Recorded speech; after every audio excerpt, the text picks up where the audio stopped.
How are you guys tonight? Tonight, we'll be covering some Black Bronco stuff. For those who don't know or remember, this is the UAP universe. The Unidentified Aerial Phenomena saga. UFO stuff. We've got some stuff to look at that like I forgot about this. Well, I didn't forget, but he was working on some stuff last time I was here, so he has new stuff. Cryptid Universe, UAP Reality, Black Triangle, UAP over Guatemala, a bunch of stuff that we're going to take a look at tonight.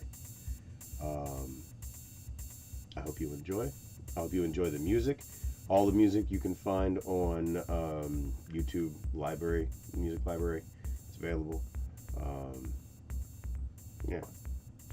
Hope you've had a decent week. Ready for the weekend. I've got a 12-hour shift tomorrow. So we're going to do a little bit of stuff, but I'm not going to be doing any gaming tonight. We're just going to do some video stuff. How you doing, viewer? Nice to see you.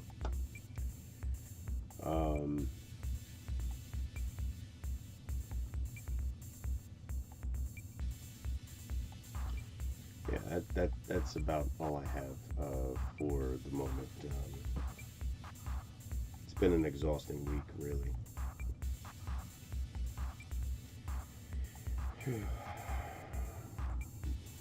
See how everything goes.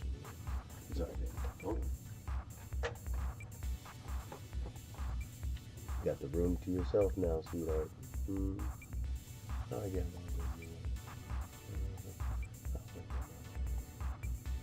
Gobi's in the house, hanging out. Looks like everybody is good to go.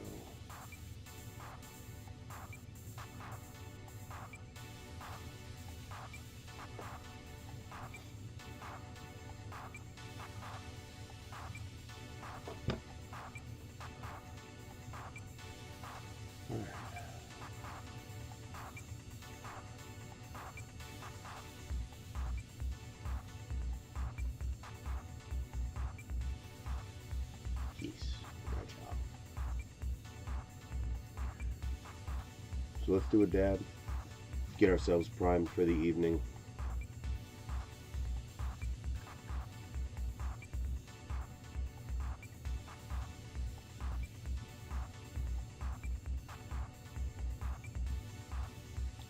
I just want to say,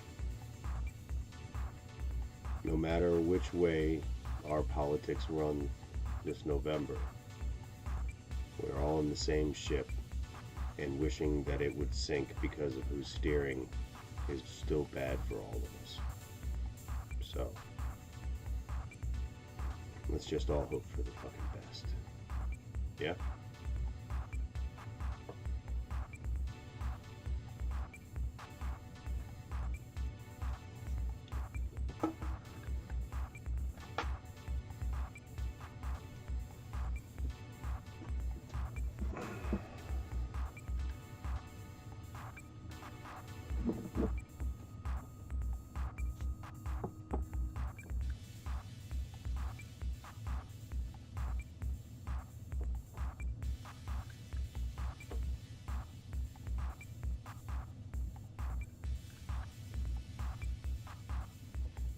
I got a lot of stuff on my mind. I'm worried about everything right now.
On another note, my Threads account is doing swimmingly. Just let that thing, just put up cat pictures and repost things that you like, and it's good to go.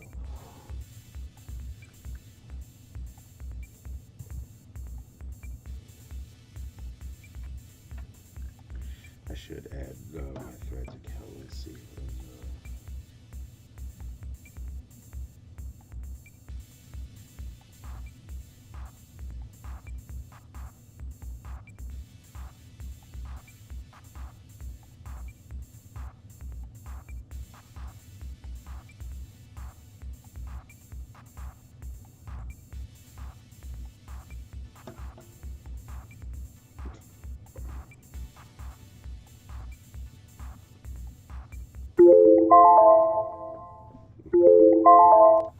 My apologies.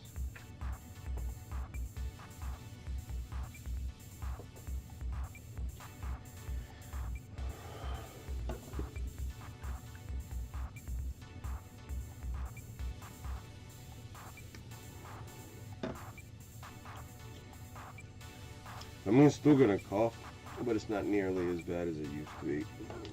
My lungs are clearing up.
Okay.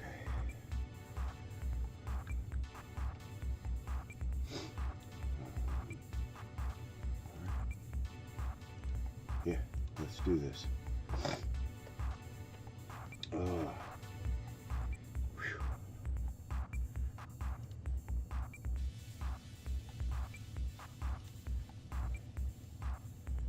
And let's get the spiel up and reset the recording. Yes. I have a lot. Okay.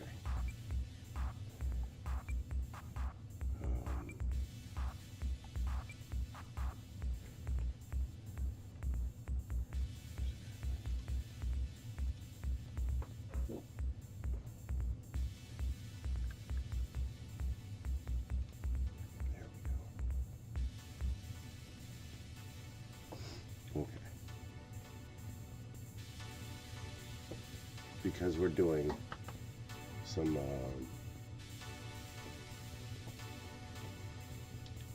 because we're covering one particular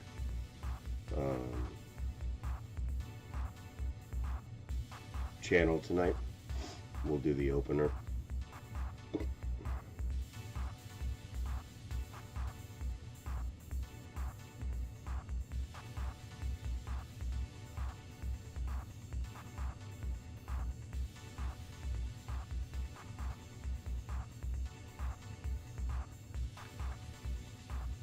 All right.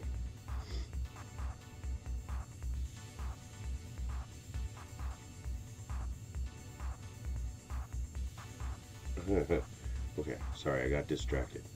My apologies. All right, let's do this. Let's do this.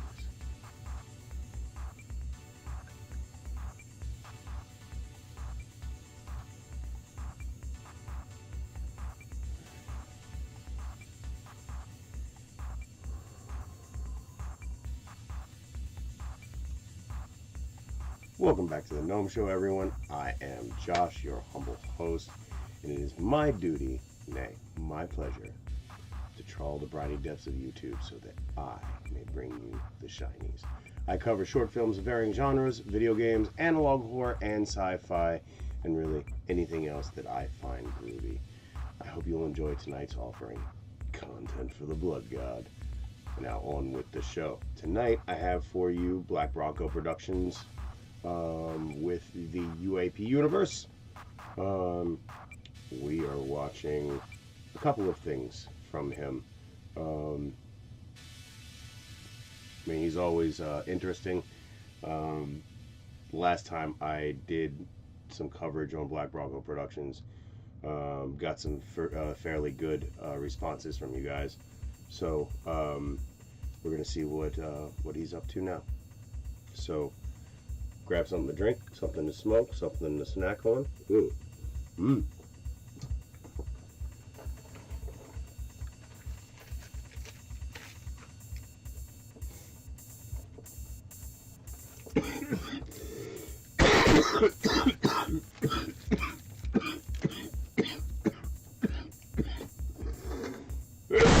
Oh, pardon me. Got some Starburst and I got some Sour Punch straws. Yeah, I think we're gonna have a good time. Let's check us out some digital horror. This this first one is a teaser. So he's definitely working on some other things for the cryptid universe. And we all like cryptids. So let's see what this is about.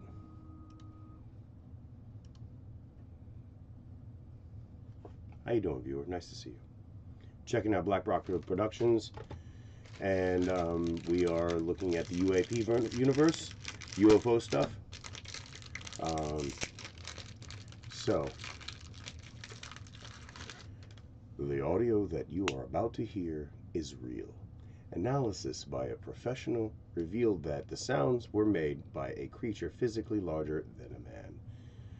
The formant frequencies found were clearly lower than a human's, and their distribution does not indicate that they were a product of human vocalizations or speed alteration.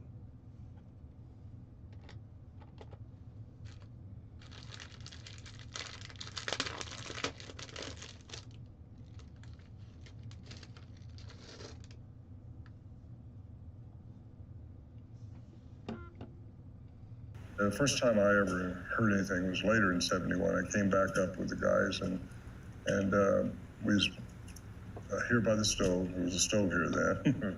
And as soon as it starts getting dark, we'd go in.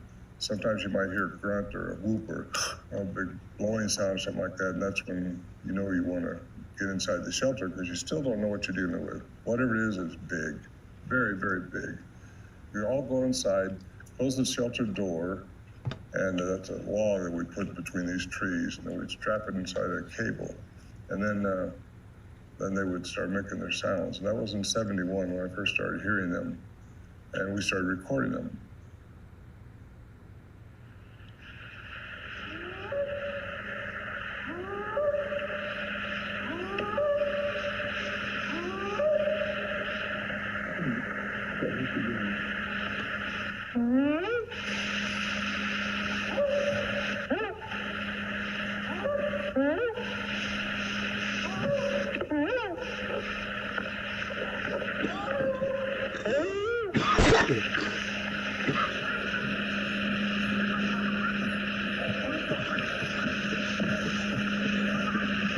There's two of them across the creek at the big rocks.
There it is.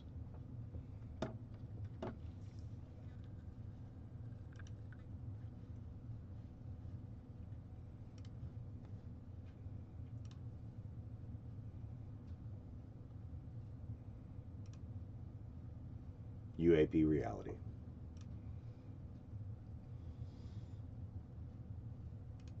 The universe is a pretty big place.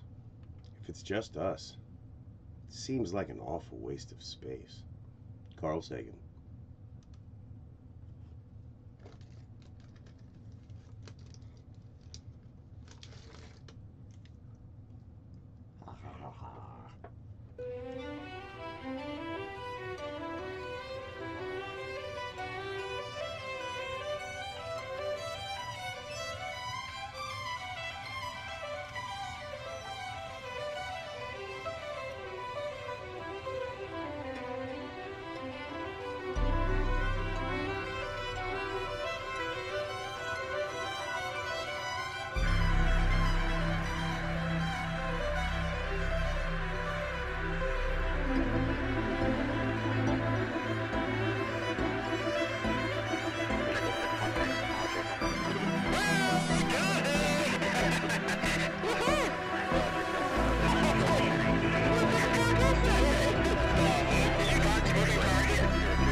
Yeah, I like his stuff. Okay, so now we get to go to Black Triangle UAP over Guatemala City, a deep dive. This is about 15 minutes, 55 seconds.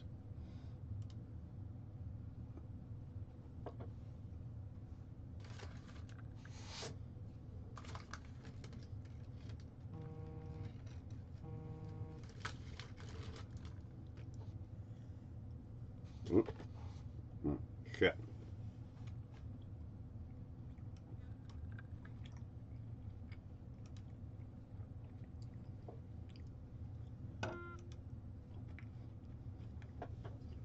On January 22nd, 2022, a Black Triangle UAP was sighted in the skies above Guatemala City. It has taken me over a year to locate all of the footage. What you are about to watch has not yet been debunked.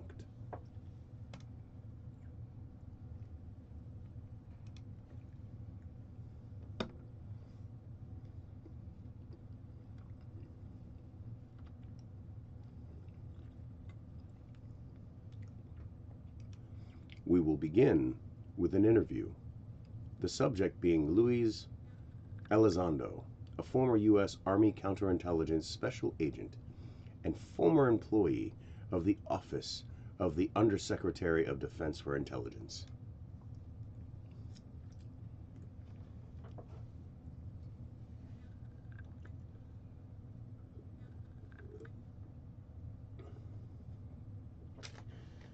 While there is no evidence to back up this claim, I have seen multiple people online who have speculated that Lewis references this specific UAP in the interview.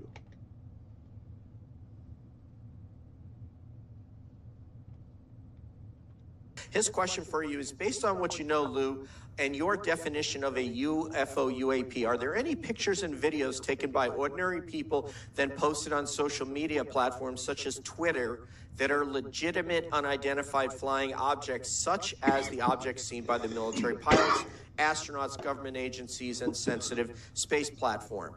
So basically, have you seen anything on open source that you say, wow, that's credible? Yeah, and the problem with it is that the government recognizes it. There are some very authentic UAP images. When people say, oh, they're all grainy and blurry. No, they're not. There's some that are really clear and are very authentic, because we can look at the date and timestamp and the metadata on the video, and we can then correlate that to any other type of assets that may be in the area. And, it turns out that, we're picking something up that came across, let's say the Pacific Ocean. Now, all of a sudden, someone in San Diego goes, I had this real funny light doing these weird things in the backyard. And all of a sudden you realize, ooh, man, they got it on camera. There are some very, very, there's one in particular, I probably can't talk about it, but there's one of a triangle, and it's at night, and it's not just 3 points of light. I mean, you can see the skin of the aircraft. You can see a lot, and to the point where some of our folks were like, well, should we take it off of the internet? No, don't take it off the internet. Leave it up. That's not your video to take down. That's a private citizen's, and yes, they got a great video of a UAP. Congratulations. We should probably give them an award. Don't take the video down. Now, we will quickly take a look at Luis Elizondo's explanation of how triangle UAPs function to better understand the Guatemala footage.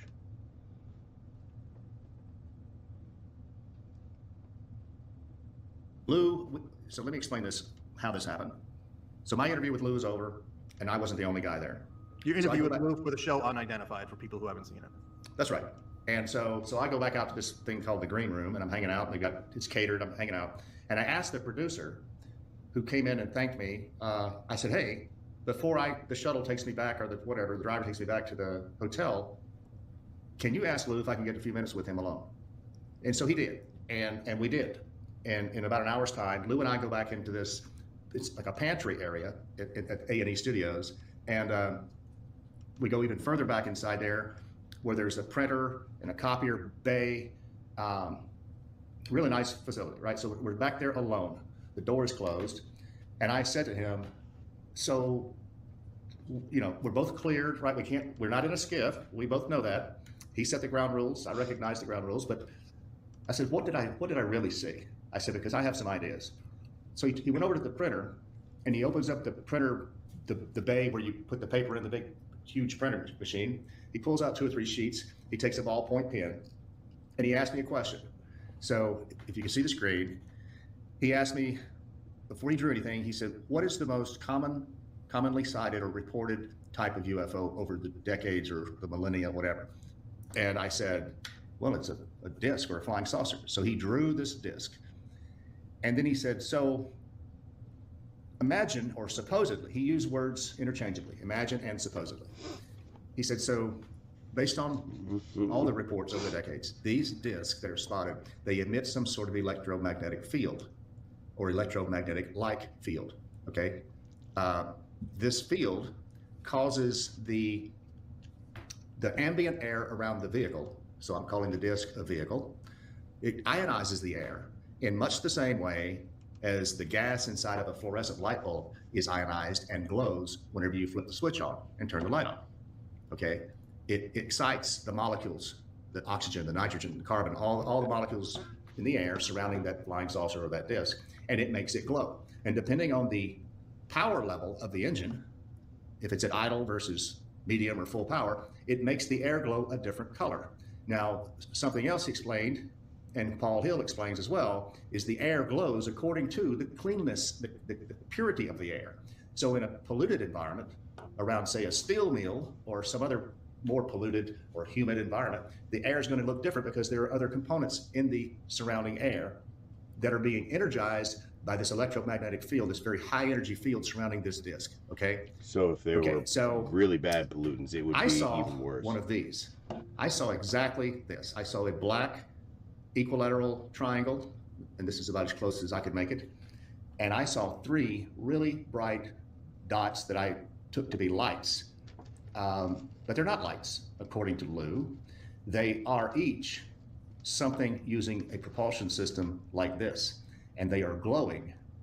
It's the air around the vehicle that's glowing.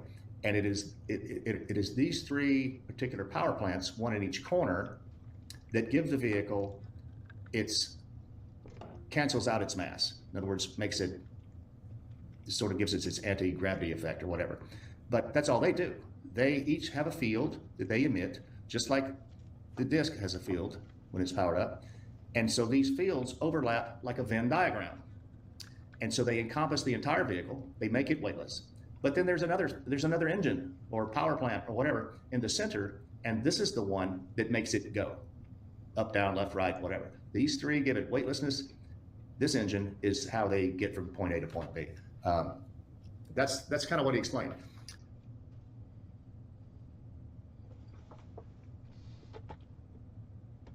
Oop. No, we're about to see one of these things.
I don't know if this is like real world footage.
I thought I heard him say bullocks. Oh my God. Go and get Mum, quick, before it goes. Back again.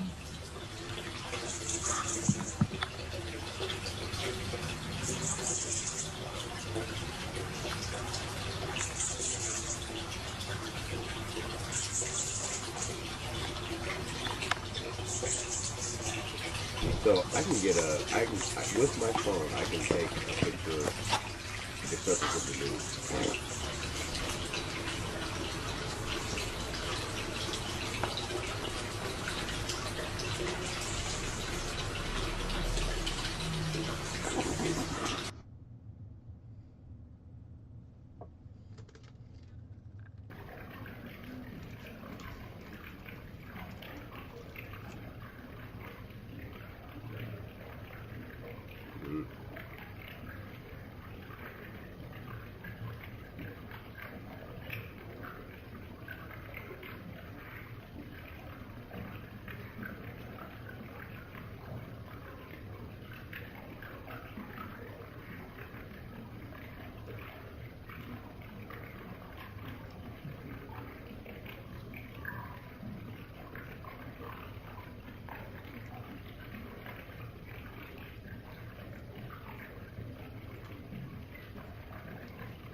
See, I feel like if we like, I mean, people believe, and you know, like we all like believe and hope that aliens are real, like,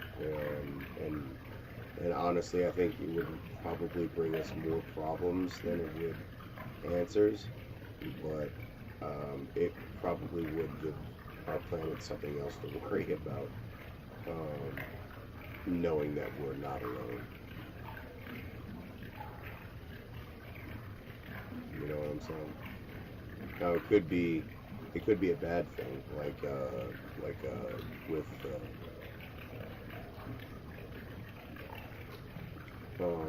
Hitchhiker's Guide to the Galaxy, where they found out that they weren't alone and decided to go and fucking stamp out everything until they were the only ones left.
So how long has this thing been hanging over this like village in Guatemala, or the city of Guatemala? Like, I mean, has it been camping out for a number of days? How or is this just over one day?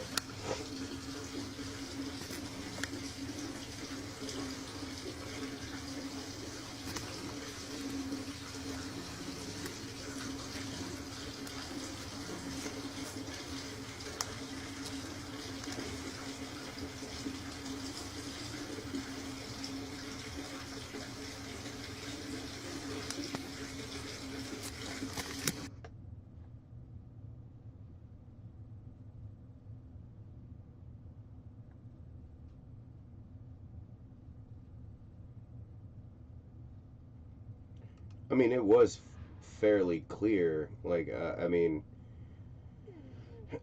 it's unfortunate that this is, a fictional work, but like, I don't know. Sometimes I really want aliens to be real, and sometimes I feel like that would bring us it would just bring us like so much more problems. Like, I don't think we're ready as a civilization really to deal with aliens.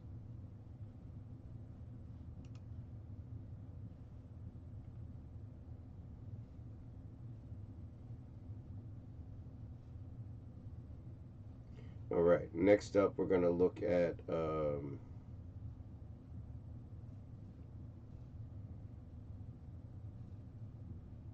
this looks like that looks like a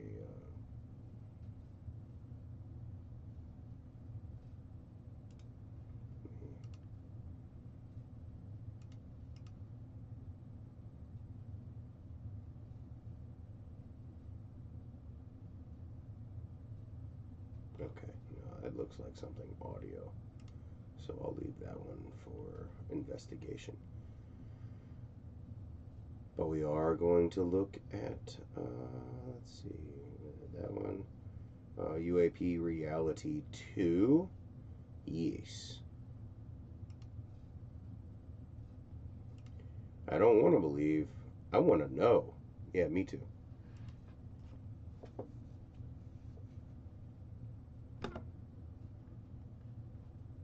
Yeah, we have 31 knots sustained, top side, gust. What was splashed? Mark bearing range.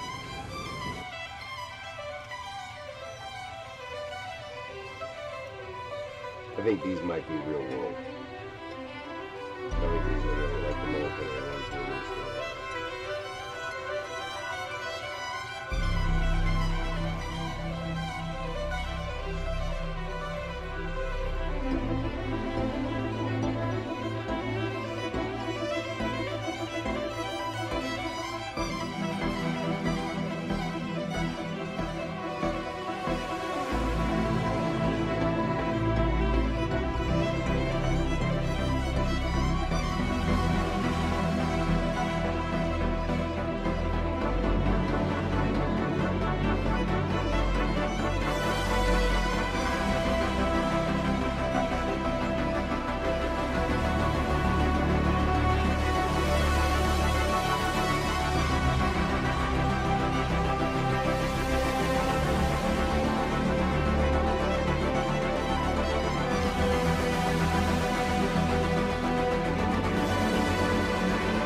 Hmm.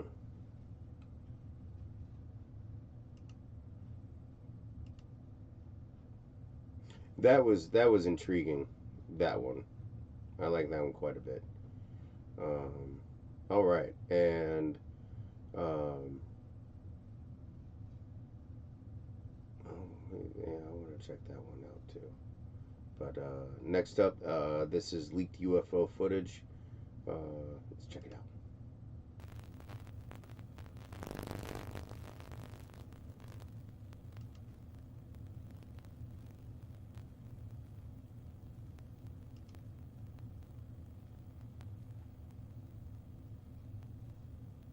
Gifts from above.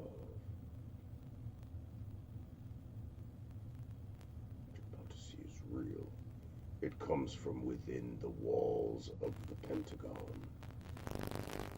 You are not supposed to be seeing this. Yet, I have brought it to you. Now, taste the forbidden fruit. Mm.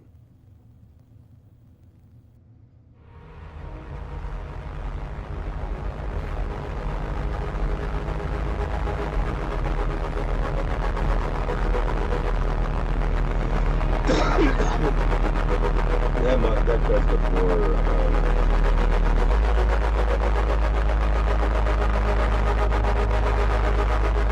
I mean, the other one is much clearer, but this, like,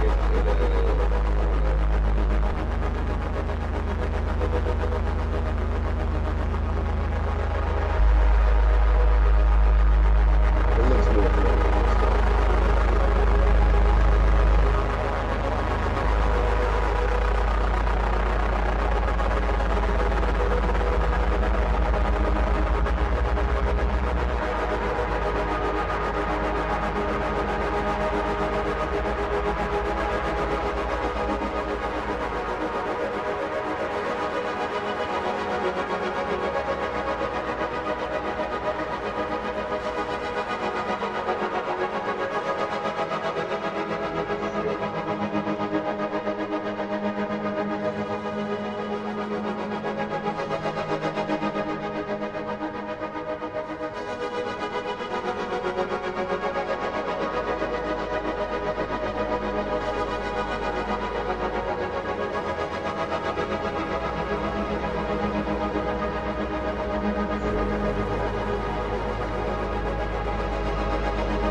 That'd be pretty wicked to see.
Oh, shit.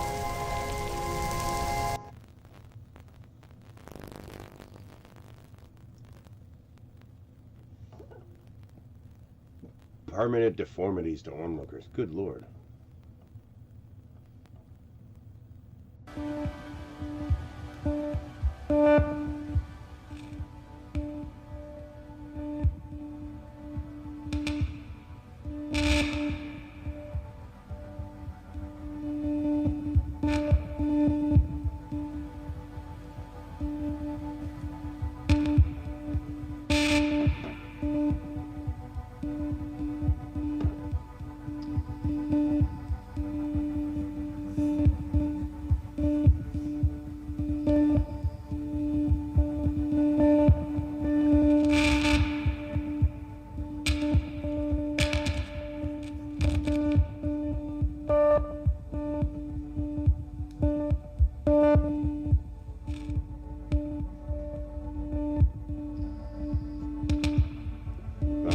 Some of these probably were viewed from a great distance.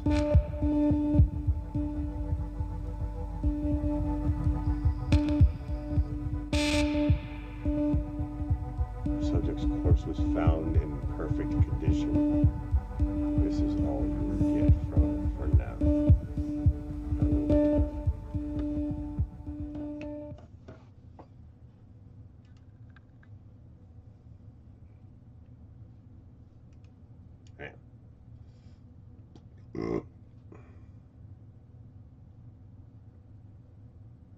And I do like my superhero analog horror, so here we go.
So the Legion of Doom, I presume.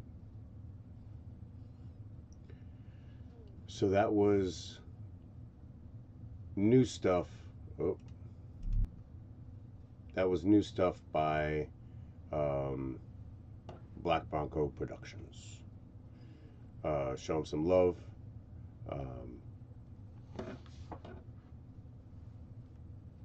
Yeah, I mean, he's got a lot of stuff. I don't even know what to say. There's just so much stuff here that you can take a look at. So, yeah, go there, and if you like what I do, like, subscribe, share, follow, all that kind of good stuff. It helps out immensely. Be safe, be happy, be healthy.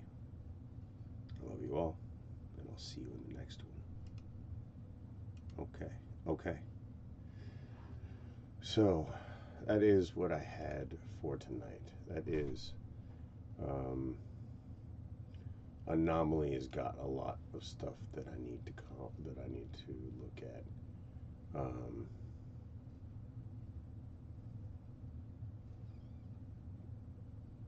Yeah,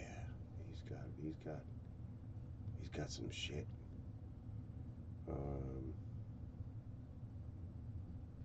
Explorers of the Andes. Oh shit.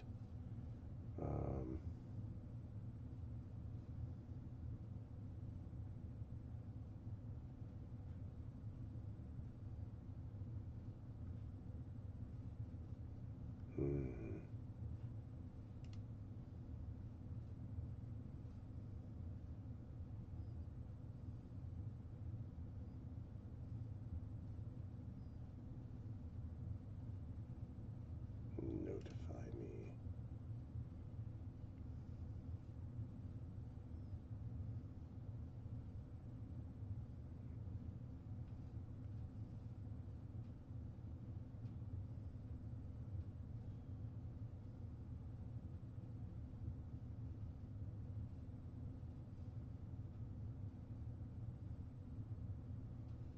What the heck?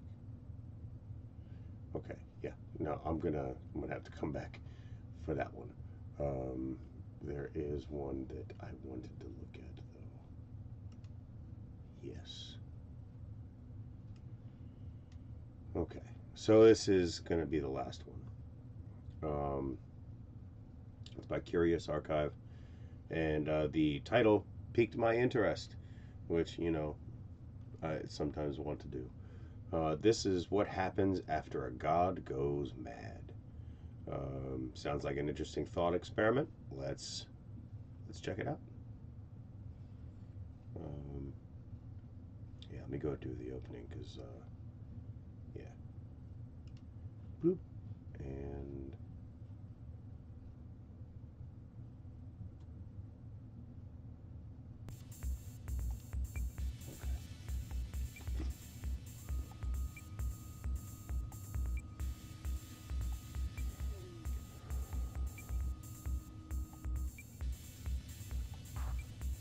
let me take a dab before we do this.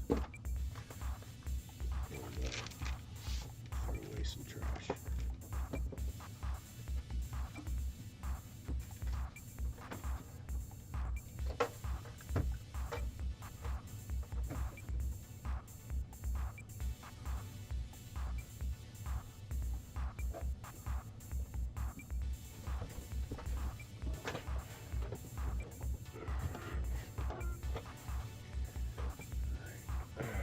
Since we did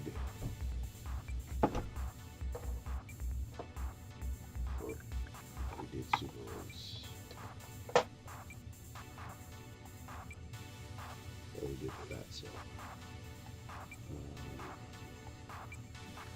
Yeah, let's do this Super Race.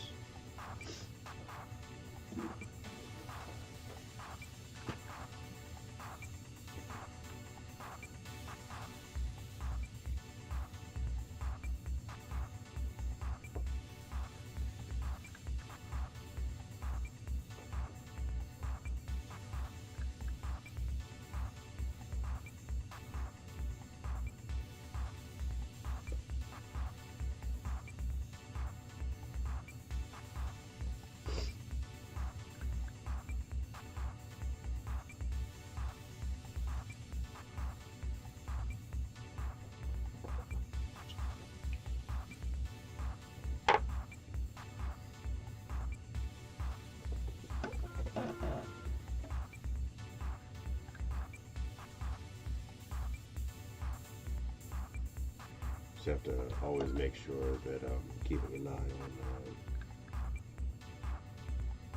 my email, just in case somebody, like something from Google or YouTube trips out, the sensors or something.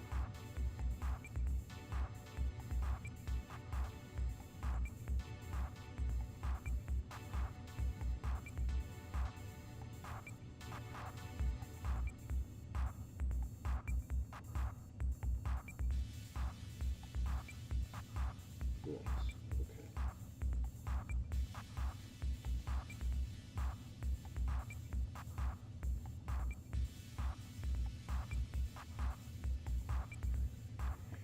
Okay. So that's the one that I wanted to look at.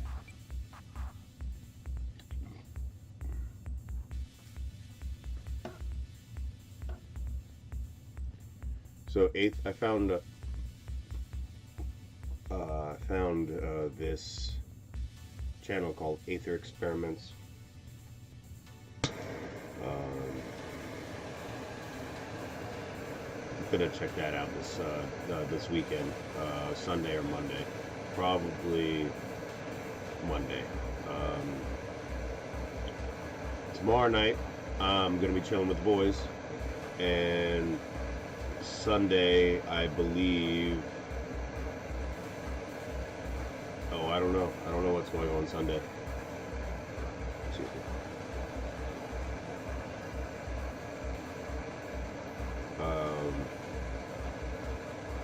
I don't know if I have D&D on Sunday.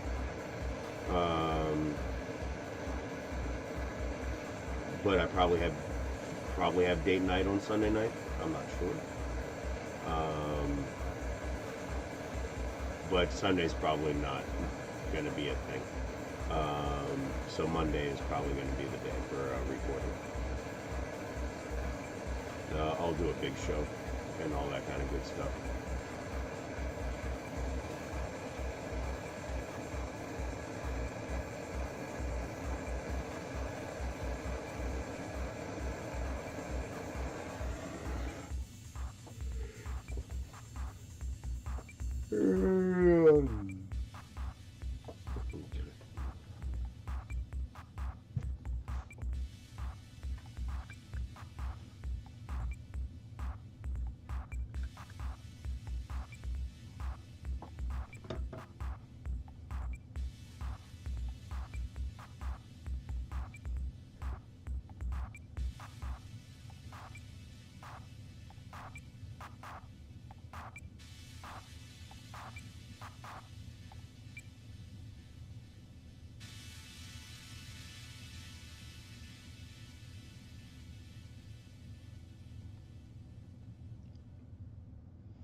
Bottoms up.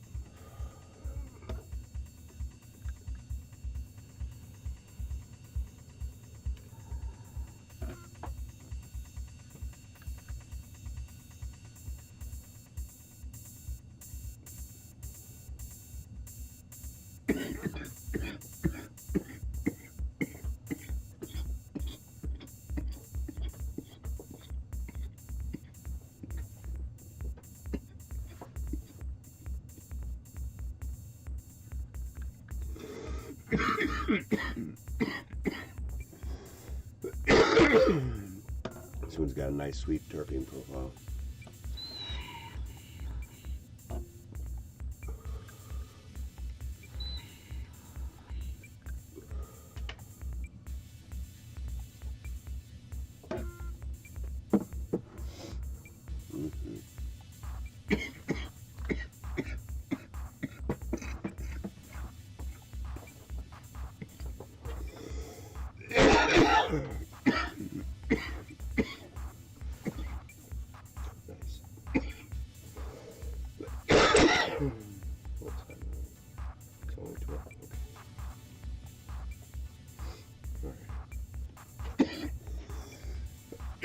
Alright, let's boogie.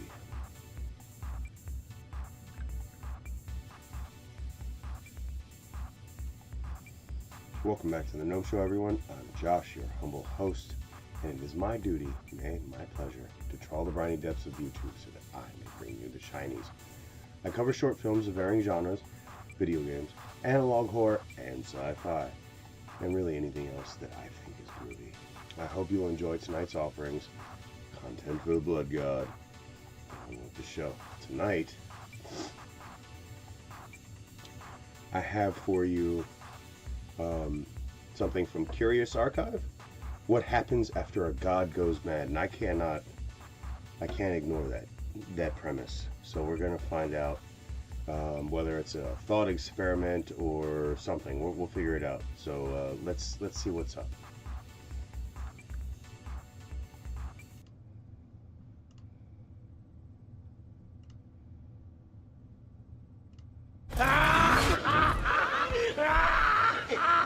It's actually not that funny, the idea of a god driven mad. I wasn't laughing as a child when I discovered that under the cartoonish waters of the Wind Waker lay a kingdom-sized graveyard, a land drowned by the very deities that gave the world life. Your gods destroyed you, remarks Ganondorf, the game's antagonist. And there's this face that Link makes. That was me. That was 9-year-old me trying to figure out why I felt the king of demons, maybe at a point. The notion that humans are insects to the divine appears across mythology. So what happens after a god decides to squash us? After mercy turns to cruelty, sanity to inane destruction, what happens after?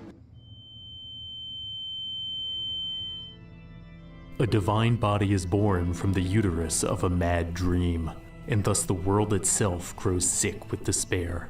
This is the world we see from the first moments of Kentaro Miura's dark fantasy epic Berserk, a land where madness now lives in the very whisper of the wind, where nightmares gather in service of their new god, a god who was once but a man. Indeed, all godlike beings who reign in this narrative were formerly human, but have literally and figuratively lost their humanity in pursuit of divine strength. For ascension to godhood requires a sacrifice so inhumane, only the most ruthless would accept the terms. The pursuit of power is the ultimate corrupting force in Berserk, spurring mortals down paths to monstrous godhood. This holds true for the story's youngest twisted deity, who we learn was once a knight named Griffith, a man whose obsession with creating a perfect kingdom led him to make a dark bargain for supremacy. Berserk questions whether those who seek power will always be consumed by it, if figures like Griffith are fated to be corrupted. Throughout the story, we see both mortals and gods offload responsibility for their cruel actions onto forces of destiny, attributing personal failings to divine will. But while Berserk is a narrative where deities are real and just the worst, it's also a story where, regardless of any godly predestination, choices have been shown to matter. And beyond fate or the dark influence of power, Griffith made a choice. He chose to be cruel, and so the world is crueler for it. If a god allows themselves to turn mad with power, it's comforting to think they might somehow be turned back. When a minor deity becomes corrupted in the Zelda series, their madness usually manifests as some literal eyeball-covered parasite, and therefore the darkness can be removed with a well-placed arrow, excised like a rotten tooth. However, despite the destruction they've caused both directly and indirectly, the series' main deities cannot be cured in the same way. Their callousness, their sickness, does not manifest so literally. And without hope of changing their deities, most characters instead do not question their actions, no matter how ruthless. Accepting the cruelty of a higher power one is helpless against is understandable. Worshipping said cruelty, that demands investigation. In the game Blasphemous, a supernatural force known simply as the Miracle distributes sickening curses with an unjust hand. And yet this power is revered, venerated by a population who see themselves as deserving of torment. It's no accident that Blasphemous takes heavy inspiration from bubonic plague-era Spain, with its crowds of flagellants and bloodletters, people who saw self-punishment as the courteous response to what they believed to be a divine reprimand. I think it's easy, when looking back on this era, to find such practices darkly comedic. But Blasphemous explores the tragedy inherent to these penitent souls, sympathizing with their painful and ill-advised attempts to regain a semblance of control, to rationalize a world gone mad. For if a plague can be neither cured nor avoided, how can one go on, unless believing it a miracle? Interpreting madness as miraculous is the beating heart beneath the floorboards of the Hellblade games. Across the series, the main character Senua is tormented by dark gods, giants, and keepers of the dead, and other characters flock to Senua, putting their faith in her visions. The grim undercurrent to the series is that what Senua sees doesn't seem to be real in the literal sense. She's suffering from a form of psychosis, exacerbated by trauma, but because she's living in the 8th century, Senua has no way to interpret her hallucinations, other than as the presence of cruel deities. An illuminatingly similar misidentified psychosis seems to be at work in the game Indica, in which a nun in 19th century Russia tries to ignore the voices and visions encouraging her to misbehave, which she believes to be the work of, well, you can probably guess. These games blur the lines of personal and divine insanity, leaving you unsure where the mental rot truly stems from. Though occasionally manifesting as on-screen hallucinations, much of Indica's declining mental state is conveyed through camera angles and abrupt changes in style, the game's aesthetic sensibilities rocketing between those of an Ingmar Bergman film and an 80s arcade game. In sharp contrast to Hellblade, which strives for an unbroken cinematic experience, Indica is determined to remind you of its gameness, even leaving a goofy scoreboard on screen for serious moments. It's a choice that draws attention to the interactive nature of the medium, putting an uncomfortable spotlight on the player themselves. Though subtler, Hellblade does have its own fourth wall-breaking moments of confrontation, where Senua looks right at the camera, seemingly right at you. It feels like a reminder that, in a way, there is a mad god controlling both Senua and Indica, isn't there? Yes.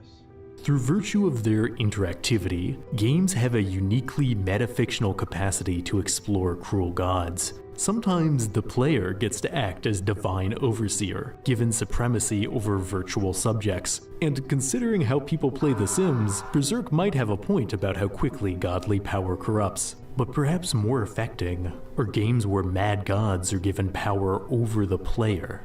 You see this overtly in titles like God of War, where the bloodthirsty Thor invades the game over screen to force you to continue fighting, or in Hades 2, where the Titan of Time Kronos refuses to let you pause. It's a clever trick to convey the power of a deity, as if they're going to escape the bounds of their own medium.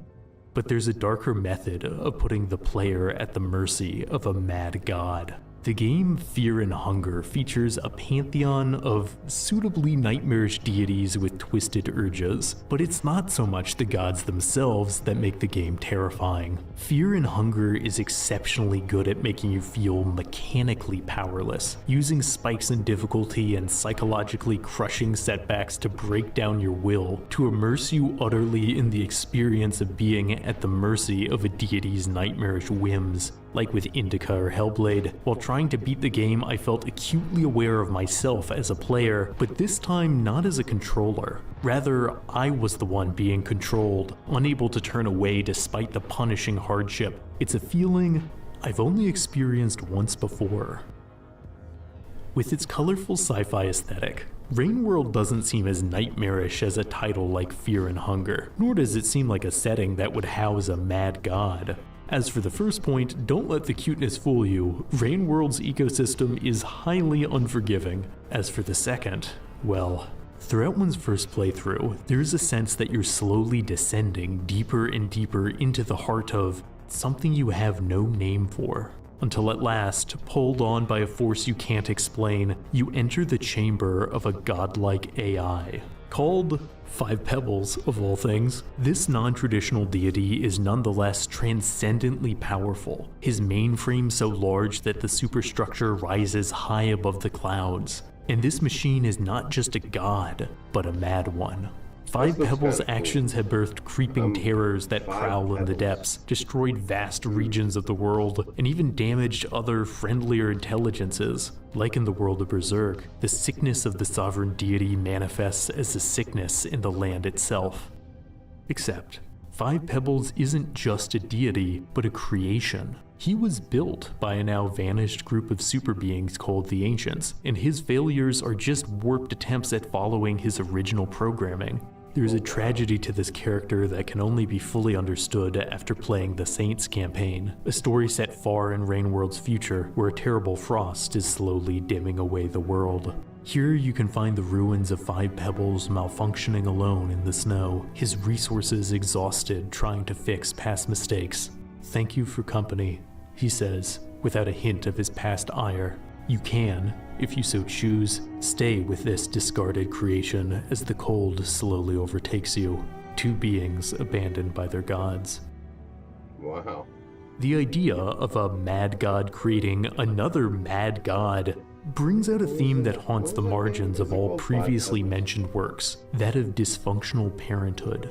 Five Pebbles is very much a discarded child of the Ancients. The fear and hunger deity Valtiel births his own ruined form of life only to abandon it. Senua and Indica's visions are both at least partially the result of parental mistreatment. Even Griffith has the Void, a manipulative deity who helped with grandfathering him into the whole evil god thing.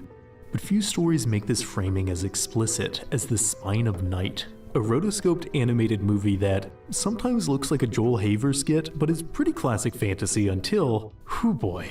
So near the end of the film, we learn that the land the story takes place on is made from the skull of a dead god, and the world's first deities rose from its dream, and humans were created from the dreams of those deities. With me so far? Then, because of the cruelty of these gods, humans rise up against them, essentially children killing their own parents. Okay, and then it turns out that the entire universe is an endless chain of this exact cycle of infinite gods killing gods killing gods.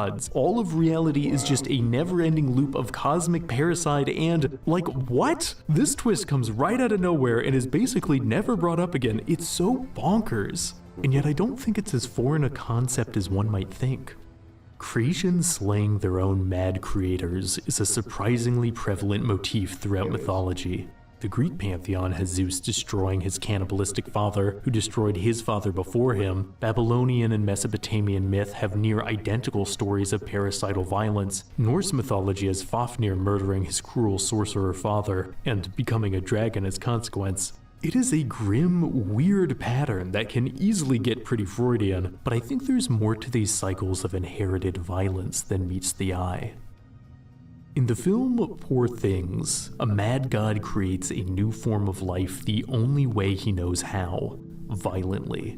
God, short for Godwin, is a doctor who transplants the brain of an infant into its own deceased mother, creating a new tabula rasa being. Fittingly, God in Poor Things parallels the archetypal mad scientist, most overtly Victor Frankenstein. In his creation, Bella acts as a kind of Frankenstein's monster, a childlike being whose rebellion against their creator leads them to knowledge and, eventually, resentment towards their imperfect parental figure. For as is the case with Frankenstein's monster, from Bella's perspective, God is both her father and, well, he's God, in the same way that all parents are initially deified by their children. So what does one do if they discover their God is mad? In his book, It Didn't Start With You, Mark Wolin writes on inherited trauma. How chronic or repetitive emotions like anger and fear can imprint on a child across generations. Notably, Godwin himself is actually another Frankenstein's monster, tortured and experimented on by his own father, driving him to conduct his own experiments. If you look for it, Poor Things is its own causal chain of cruel gods creating cruel gods. Except, Though Bella eventually gains the capacity to understand her dark conception, she doesn't seek revenge on God in the way of Frankenstein's creation. She is both disappointed by and ultimately sympathetic to her father figure, aware that God, despite his mistakes, tried to raise her with a kindness his own father never gave him. It is a thorny, tangled portrait of parent and child, creator and creation, madness and love, one that speaks to the inherent moral complexities of creating life. I am finding being alive fascinating, so I'll forgive you the act. What does a creator owe their creation? It's a question lurking in the claymation short film Adam, which, despite its silliness, really freaked me out as a kid. A goofy adaptation of Genesis, basically, Adam begins with a clay figure who is ignorant and beast-like, even going as far as to bite the hand of his maker. As punishment, Adam is essentially tormented by the divine hand that feeds him. You could read this as the story of a cruel parent, but Adam was created by Aardman, the same studio that gave us claymation classics like Wallace and Gromit, and the medium of clay itself feels indispensable to the themes Adam is broaching. Claymation, like all forms of stop motion, is a maddeningly labor-intensive process of creation, requiring the artist's constant hands on their art to give them life. Viewed through this lens, the hand in Adam isn't just the hand of a parent or a mad god, it's the hand of the animator, which is appropriate, because when it comes to fiction, those are basically the same thing. In creating a world, an author is both parent and god, presiding sometimes cruelly over the lives of their characters. Few films explore this as overtly as The Adventures of Mark Twain, another work of claymation which is just so deeply bizarre, I don't know that I have a chance at explaining it. To oversimplify, the story follows Mark Twain, the author, who has built an airship which contains portals to all his works of literature, including a real unfinished novel called The Mysterious Stranger. Then, in a wildly metafictional scene, we see this world is an incomplete void, inhabited only by an all-powerful angel, who goes by his given name of Satan. And though seemingly aware he is but a thought, an incomplete story within a story, Satan decides to make a life of his own. What follows is what I interpret to be a portrait of the creative process in miniature. At first, Satan's creations are simple, fittingly resembling most animators' first experiments with claymation. But then, his little society starts to organize. Plots become more complex, characters take on a life of their own, and things, well, they start to get ugly. So Satan does what any mad god, any author might do when a story isn't working. It seems vital to mention that Mark Twain began writing The Mysterious Stranger in 1897, a year after his daughter died of meningitis, and the versions of the story that have survived are filled with Twain's famous distrust of organized religion, as well as a larger bitterness and rage at the nature of the world. Most copies end with the character of Satan declaring reality is nothing but a grotesque and foolish dream, and that is, in fact, quite literally true in the strange meta setup of the film. No matter how much life he creates or how many worlds he destroys, the Satan of The Adventures of Mark Twain cannot escape the fact that he occupies a lower rung in the ladder of cruel deities. He is a character trapped within his own medium, his clay mask changing shape so frequently you can almost see the sculptor's fingerprints. It seems like a reminder that it is the author who is the true mad god behind the mad gods of fiction. A literary character like Victor Frankenstein might create life, but only because writer Mary Shelley was inspired to craft her tale of a creator who inhumanly rejects his creation, not long after her father, last name Godwin, disowned her. She dedicated Frankenstein to him, by the way. One cruel god creates another. Of course, narratives often necessitate cruelty on the part of their authors. The real reason the creator deities of the Wind Waker flooded the land is because, well, the developers thought this act would make the setting more interesting, and they were right. Hell, the entire Zelda franchise is built on a divine and bloody curse, a promise of infinitely repeating suffering that haunts the main characters across their endless reincarnations. It's about the darkest punishment a mad god could come up with, but it also makes for fun games. To be clear, I'm not saying authors casting misfortunes down upon their characters are somehow doing something morally wrong. You don't owe the same things to a fictional person you create that you would your child.